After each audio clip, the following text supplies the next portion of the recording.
My name is Natalie, and I've always considered myself a woman of poise, control, and quiet strength. I never needed to raise my voice or mark my territory like a lioness, because I trusted in my worth. But all of that was tested the day I saw her with my husband. Ethan and I had been married for 8 years. He was the steady type, an architect who loved his morning routines, black coffee, and crossword puzzles. I was a freelance interior designer with a bit more flair, a touch more fire in my soul. We balanced each other well, until Claire entered the picture. Claire wasn't some stranger from the street. No. She was someone I had known casually through mutual friends. She had that kind of beauty that made people do double takes. Honey blonde hair, smooth skin, and an almost cat-like way of moving. She worked in event planning and had a magnetic personality that seemed to pull people into her orbit. Including, unfortunately, my husband. It started subtly. We ran into her at a friend's cocktail party. I introduced them, not thinking much of it. But I noticed how she leaned into him when she spoke, how she laughed just a bit too long at his dry humor, and how her hand brushed his arm far more than was necessary. At first, I tried to ignore it. Ethan was loyal. Solid. I trusted him. But that trust began to unravel in the weeks that followed. Suddenly, she was showing up everywhere, dropping by at events I didn't even think she was invited to, texting me about meaningless things just to stay connected, and always asking, "Will Ethan be there?" Then came the night that changed everything. I was at home, preparing dinner, and Ethan had left his phone on the counter. He was upstairs showering after a long day. The screen lit up. A message from Claire. My heart stalled. I know, I shouldn't have read it. But I did. The message read, "You looked really good today." Made it hard to concentrate on the meeting. Followed by a wink emoji. I gripped the countertop, my knuckles white. I waited. Maybe there was more. Maybe Ethan had shut her down. His reply came seconds later. Haha, thanks. You looked nice too. Harmless. Maybe. But there was a warmth in his words I hadn't seen in a long time. And it wasn't meant for me. That night, I didn't sleep. I lay beside Ethan, listening to his even breathing, wondering when things had shifted. I wasn't angry. Not yet. I was curious. And curiosity, in my case, was dangerous. So I made a choice, not to confront him, not to scream or cry, but to lean into the storm. The next day, I texted Claire. Hey.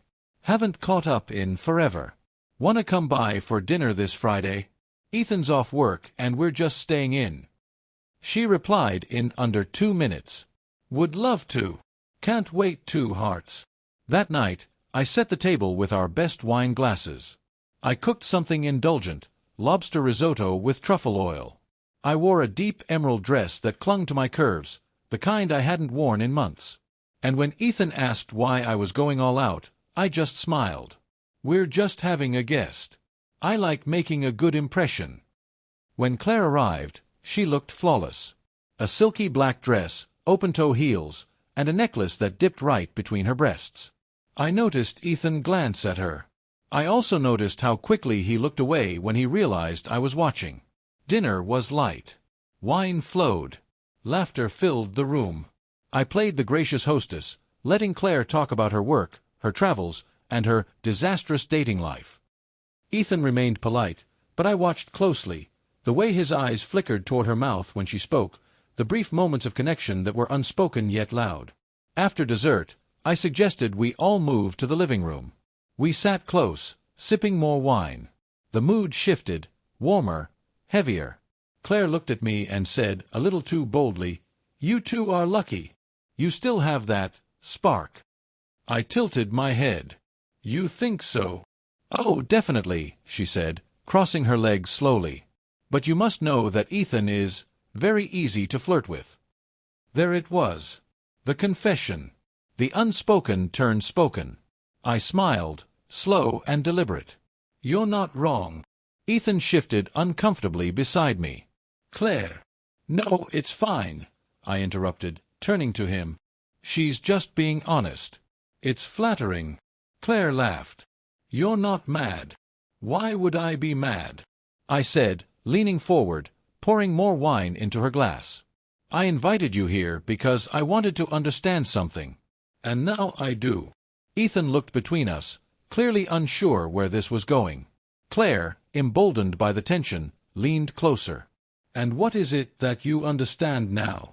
I met her eyes. "That temptation is everywhere. But trust is rare." She blinked, caught off guard by the shift in tone. "I've watched how you look at him," I continued. "How you try to test the boundaries. But here's the thing, Claire. I'm not afraid of you." Ethan opened his mouth, then closed it.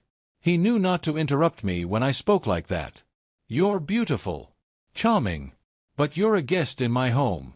And what you don't seem to understand is that in this house, I choose what happens. I choose what I allow." Claire sat back, silent. Her flirtation had crossed a line, and now she didn't know what to do with the power I had just reclaimed. I stood, walking behind Ethan's chair, resting my hands on his shoulders. "I trust my husband," I said quietly, but firmly. "But I also watch. And I don't forget." There was a long pause. Claire finally set her glass down. "Maybe I should go." "Maybe you should," I replied. She stood, fumbling slightly with her purse. "Thanks for dinner. It was enlightening." Ethan stood too, walking her to the door out of habit. I stayed behind, staring into the flames of the fireplace.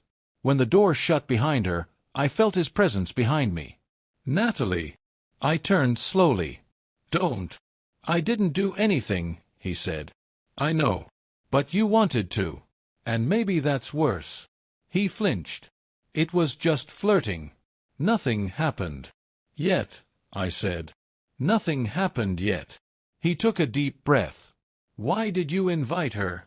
"To see what you do. To see what I do." "And what now?" he asked, voice low. I walked past him, upstairs to our bedroom.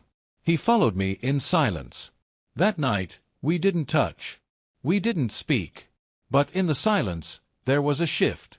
A reckoning. A realization that marriage wasn't just about love, it was about vigilance.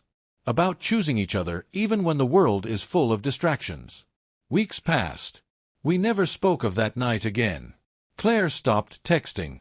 Ethan made more time for me, took me on dates, touched me like he hadn't in months. And I forgave, but never forgot. I invited her over, and I watched. Not because I was weak, but because sometimes the only way to know the strength of your bond is to test its limits. And ours held. Barely. But it held. That was enough.